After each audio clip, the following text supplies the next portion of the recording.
Seu nome? É Mariana Malheiros.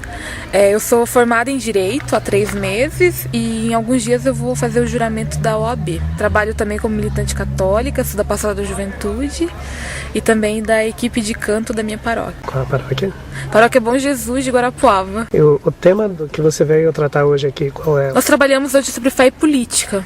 A relação entre a fé cristã e a política enquanto exercício da cidadania. Então, a gente trabalhou principalmente a questão de como cristãos, a gente deve ser bons cidadãos, porque a fé cristã ela está muito engajada. Jesus Cristo ele era uma pessoa inserida no seu tempo, que se preocupava com a realidade social. Então, como seguidores de Jesus Cristo, nós precisamos ter em mente que nós devemos ser bons cidadãos também, para que a gente possa promover o seu projeto de reino, que é vida para todos, a vida em abundância. Então, o grupo de hoje, que a gente trabalhou com as agentes da Pastoral da Criança, que muitos também são agentes comunitários de saúde, foi um encontro muito bom. A gente discutiu a questão, como foi falado, de fé e política. Então, nós trouxemos para a ótica da fé cristã o engajamento político, o engajamento que a gente tem que ter enquanto cidadãos. E foi um debate muito gostoso. Porque como muitas estão inseridas também no meio, nos conselhos municipais, conhecem o trabalho do conselho tutelar, sabem da dificuldade que é trabalhar com o poder público, então foi um diálogo muito bom. Então a gente falou muito sobre essa atuação e como nós temos uma sociedade que é favorável à democracia, A gente pode participar de partidos políticos, a gente pode participar dos conselhos sem ser ligado a partido político. Então a gente pode ter todo esse engajamento, sem de forma e ainda assim continuar sendo cristão. Essa dificuldade que a gente teve durante muito tempo foi isso, a gente separar a fé da política. Então muitos cristãos não se envolviam porque ficavam com medo de, digamos assim, se sujarem com a política. Mas na verdade a política é o campo mais propício que a gente tem para atuar como cristão. Porque, como eu já falei, o projeto de Jesus é um projeto de vida para todas, é um projeto de construção de um reino de pessoas iguais, de pessoas que sejam participativas, pessoas que sejam emancipadas. E a gente vai conseguir isso através da política, através do engajamento político, social que a gente tem. A gente não pode ficar unicamente na igreja, não adianta olhar para o céu unicamente e esquecer também que a gente tem um projeto para fazer aqui na Terra. Então a gente falou muito sobre isso hoje. Essa foi o, digamos assim, o ponto maior da nossa discussão. E foi uma discussão muito boa. Aqui Cantagalo é privilegiada, porque o grupo que aqui tem de atuação da Pastoral da Criança, Virmont também, porque são pessoas engajadas, pessoas que realmente estão cientes das suas responsabilidades, que são líderes mesmo e que amam as crianças. O mais importante é isso. As nossas crianças estão em boas mãos com elas, com certeza. São grandes mulheres, grandes líderes.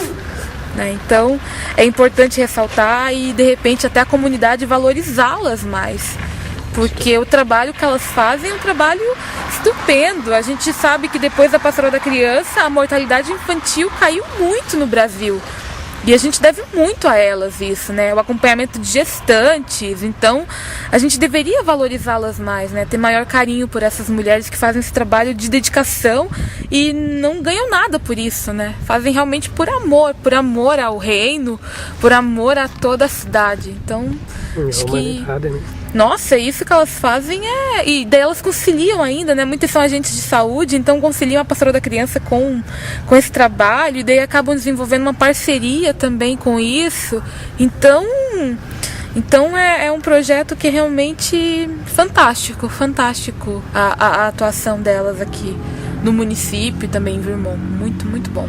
Lá em Guarapuava você participa da pastoral, de outros movimentos? Isso, da Pastoral da Juventude, e agora também faço escola de fé e política. Participo semana passada até do Seminário Nacional da Fé e Política. Mas eu estou bem envolvida sempre com a Pastoral da Juventude, com os grupos de jovens da comunidade, principalmente da minha comunidade, da Paróquia Bom Jesus. A gente está restaurando o grupo e também agora, com a Jornada Mundial da Juventude, a gente está se preparando para que os jovens possam participar dessa jornada. Então lá a gente está fazendo esse trabalho mais ligado a isso, mas também sem perder o foco da fé política.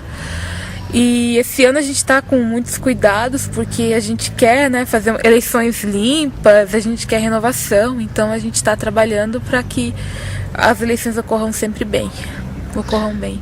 Na sua opinião, quais são os maiores problemas relacionados à política? O que impede que os eleitores tomem uma decisão consciente, uma decisão correta, sem pressão, O que provoca os maiores problemas nesse sentido?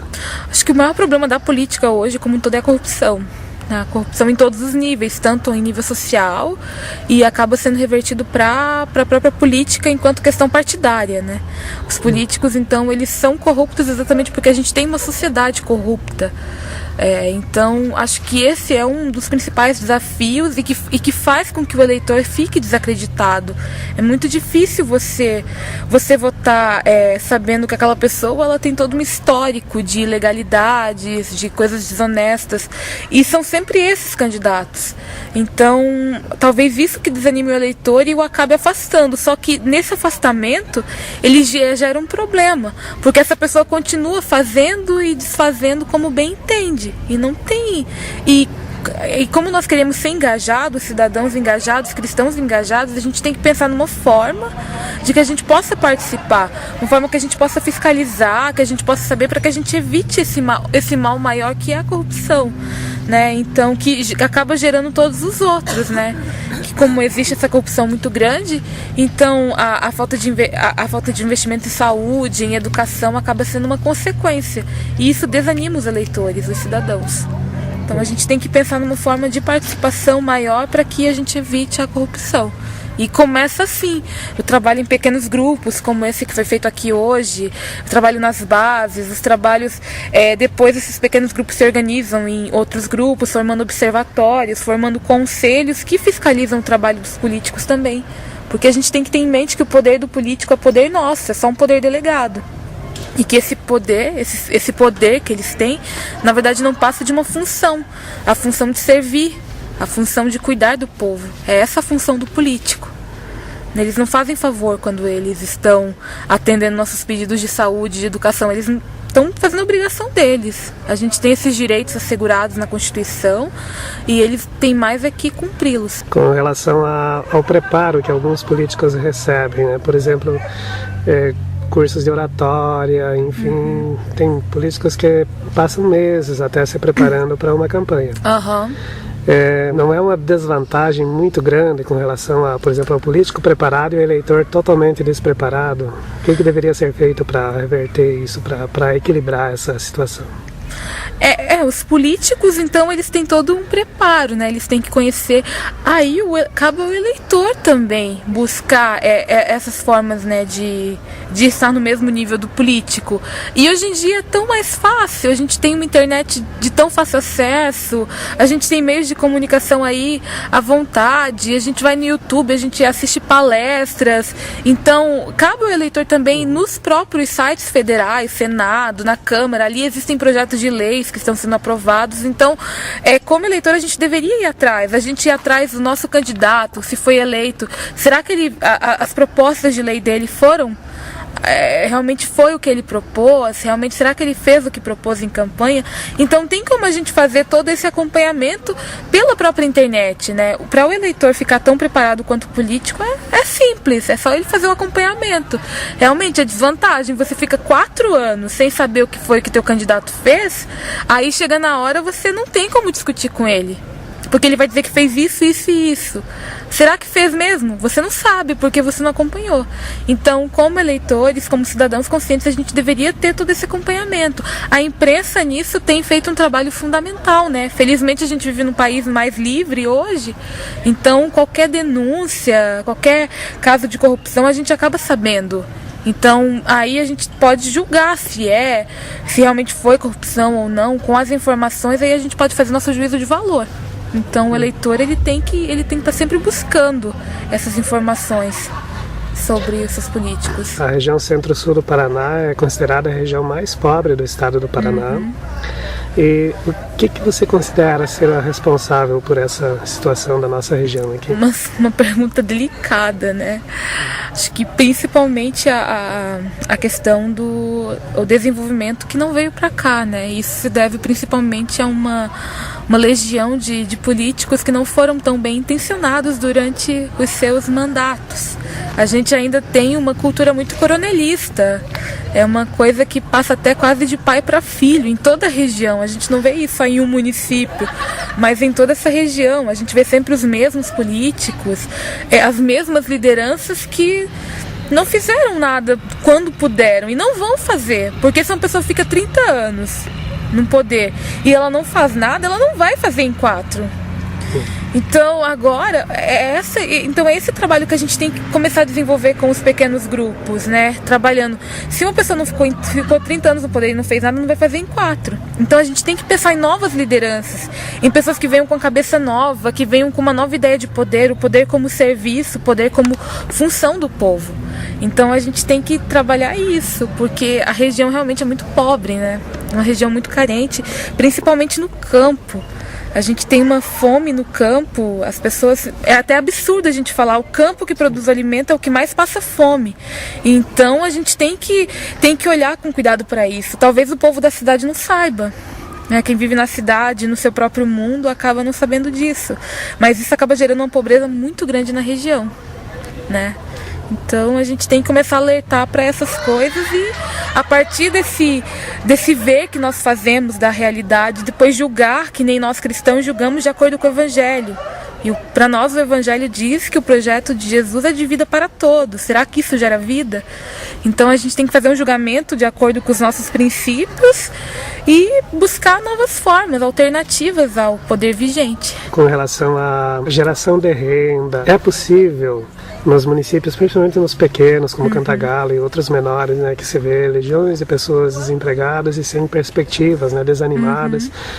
É possível reverter essa situação assim num curto espaço de tempo? Num curto espaço de tempo, não. Num curto espaço de tempo a gente vai gerar um assistencialismo. E esse assistencialismo não é o que a gente busca como política emancipatória, né?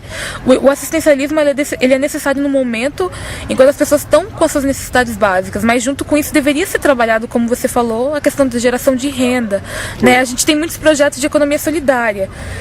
A economia solidária ela está sendo muito difundida nos meios, principalmente no meio cristão católico leigo. A gente vem pensando muito nisso e vem saindo projetos até de governo pensando em economia solidária e talvez assim seja talvez uma alternativa, né? Uma geração de renda em que não há um patrão, em que todos acabam de certa forma colaborando para que todos tenham acesso a essa renda. Cooperativas também são boas alternativas.